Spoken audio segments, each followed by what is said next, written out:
For now, in 2021, Bitcoin has almost lost itself, ironically, as it has been widely accepted among the public.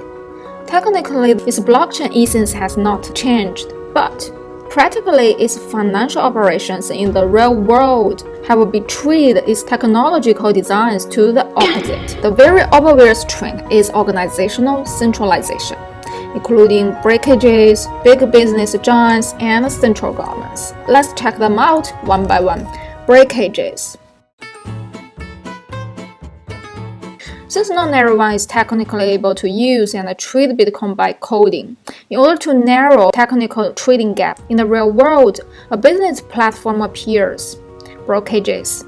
They create their transaction platforms, issue their own digital currencies, build up their own wallets for customers. This scenario is quite familiar? Bingo! They're kind of combinative intermediaries of traditional central banks, brokerages, even plus commercial banks, but without any official supervisions. Nowadays, the general public can't trade Bitcoin without them. Even some brand has become a star in current stock market in the United States.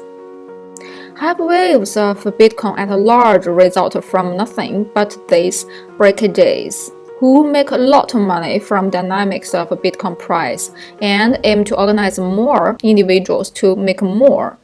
Particularly after 2010. Every time the price of Bitcoin drops into a new level, you will hear many crazy promotion and analysis from these greedy and enthusiastic head players.